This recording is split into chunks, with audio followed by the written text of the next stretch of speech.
Hello my dear student, welcome back to competitive guider channel में आप सभी का स्वागत है। आज की इस वीडियो में हम लोग बात करने वाले हैं क्लास 9th का चैप्टर नंबर ये आपका 3 है अर्थशास्त्र में।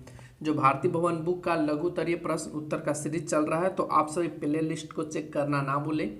वहाँ से आपको अति लघुतरीय और लघुतरीय दोनों का वीडियो मिलेगा, जिसमें आज का चैप्टर नंबर 3 है। अभी से पहले चैप्टर 1 2 अपलोड कर दिया गया है, तो आप सभी जाकर उसको एक्सेस कर सकते हैं। तो चलिए फटाफट से आज की इस वीडियो में बात कर लेते हैं लघुतरीय प्रश्नों का बात, और इसके बाद हम लोग दीर्घोत्तरीय प्रश्न देखेंगे।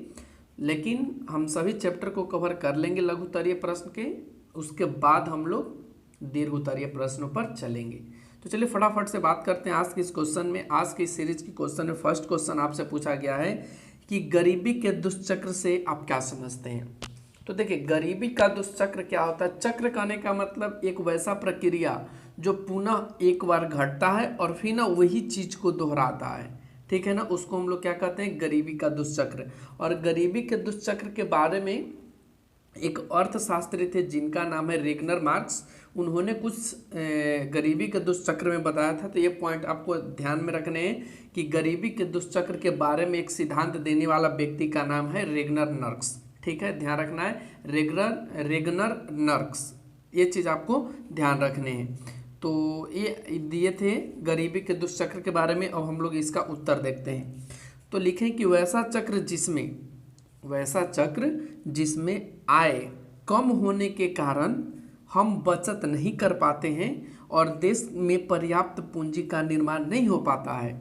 इससे हमारा विकास रुक जाता है और आर्थिक विकास नहीं होने के कारण हमारी आय कम हो जाती है तथा देशवासी निर्धन हो जाते हैं। इस प्रक्रिया को ही गरीबी का दुष्चक्र कहा जाता है। चलिए आपको हम इसको शॉर्ट में समझा देते हैं कि कैसे इसको हम लोग याद रखेंगे।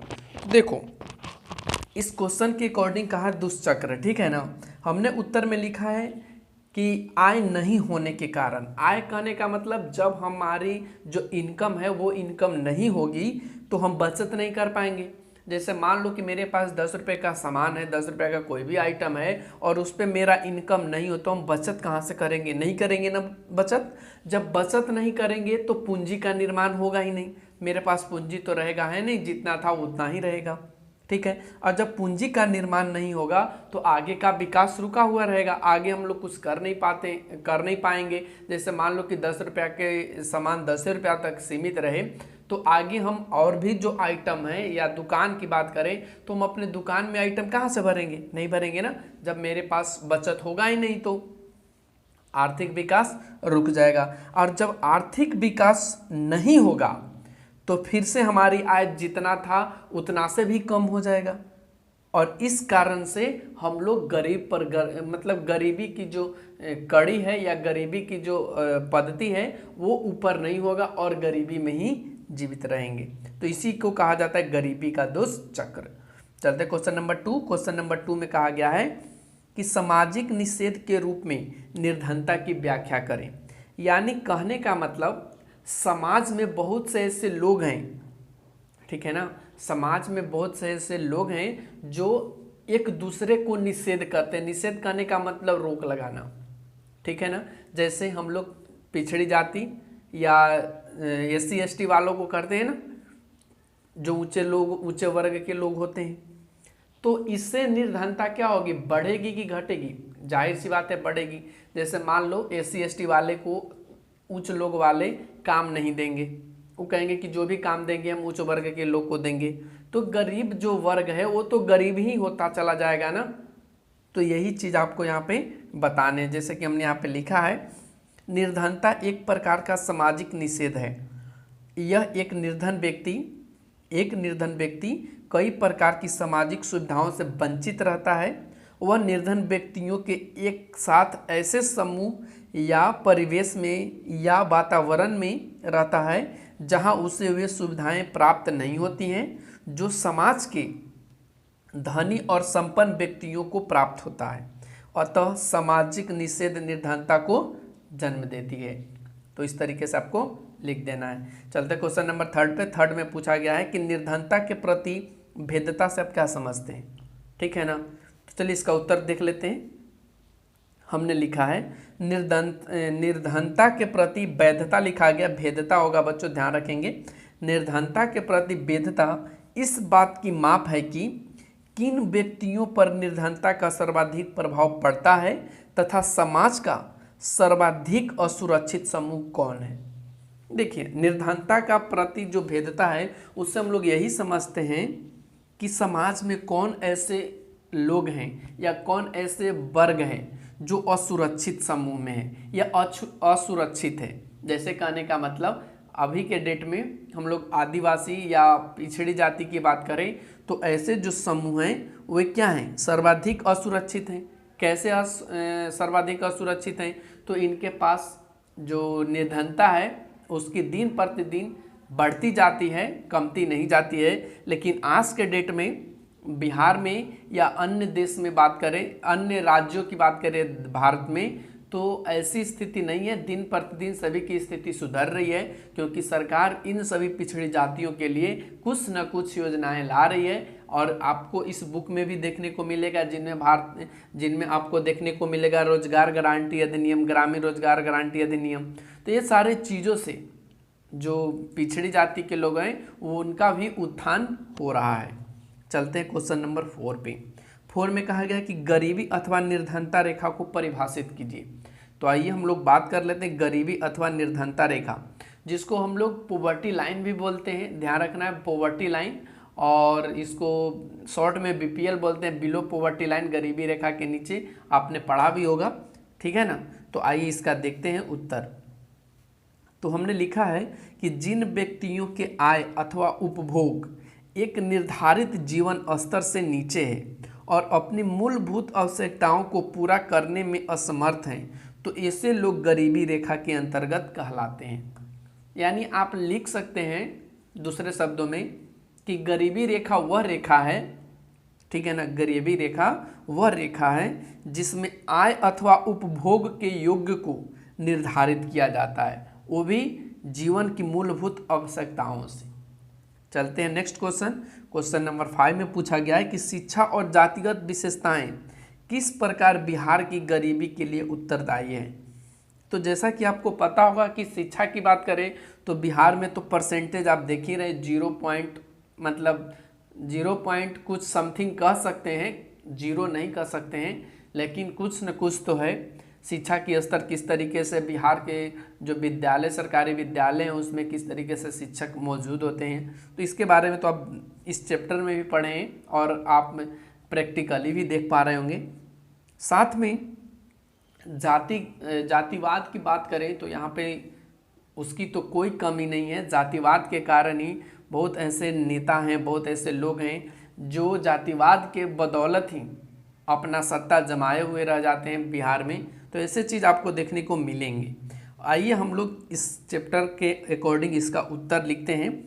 तो हमने लिखा है कि शिक्षा और जातिगत विशेषताएं निम्नलिखित प्रकार से गरीबी के लिए उत्तरदायी होते हैं। जैसे कि फर्स्ट में हमने लिखा है कि बिहार के ग्रामीण क्षेत्रों की जनरली बात करें, वैसे तो आपको पता भी होगा कि जो अपना बिहार है वो ग्रामीण प्रधान्य राज्य है, ठीक है ना। यहाँ ग्रामीण की संख्या ज़्यादा है और बिहार में ज़्यादातर गांव ही हैं, ठीक है ना।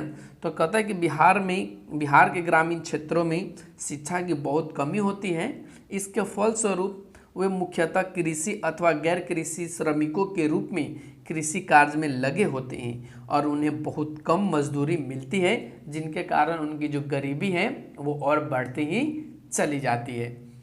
जैसे कि आप समझ सकते हैं कि कोई व्यक्ति यदि उसके पास शिक्षा और प्रशिक्षण नहीं हो तो वो कोई कुशल कार्य नहीं कर सकता है।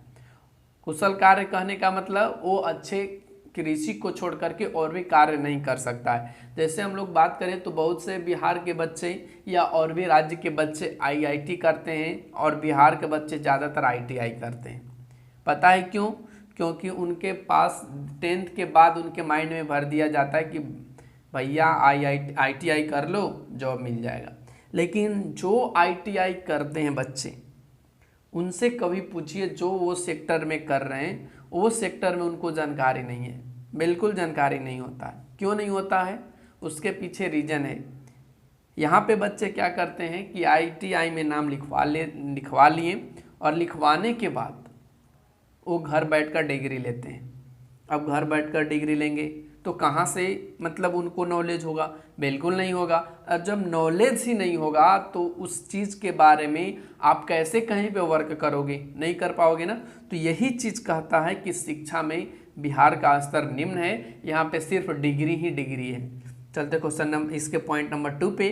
पॉइंट नंबर 2 में हमने लिखा कि अनुसूचित जाति एवं जनजाति तथा अल्पसंख्यक समुदाय, ठीक है ना, प्रायः भूमिहीन, प्राइस लिखा गया बच्चों, ध्यान रखेंगे यहाँ पे प्रायः कर लेंगे, प्रायः भूमिहीन और अशिक्षित होते हैं। ये तो आप जानते ही हैं कि जो अनुसूचित जाति के या पिछड़ी जाति के बच्चे हैं ज़्यादातर क्या होते हैं कि वो भूमिहीन तो है ही, साथ में अशिक्षित होते हैं। उसके पीछे रीज़न है क्योंकि उनके जो पेरेंट्स होते हैं वो कुछ दिनों के बाद ही काम करने के लिए उन्हें अपने साथ लगा लेते हैं। अपने जिस क्षेत्र में वो काम कर रहे हैं उसी क्षेत्र में कहते हैं कि बेटा तुम भी काम करो, जिसके कारण वो पढ़ नहीं पाते हैं। उन्हें रोजगार और व्यवसाय में बहुत कम अवसर उपलब्ध होते हैं। और जाहिर सी बात है, जिनके पास शिक्षा और प्रशिक्षण नहीं है उसे कोई आज के डेट में जॉब देने वाला नहीं है, जिससे वही काम करेंगे जो उनके पूर्वज करते चले आ रहे हैं, यानी श्रमिकों वाले मजदूरी, ठीक है ना, वही करते रहेंगे।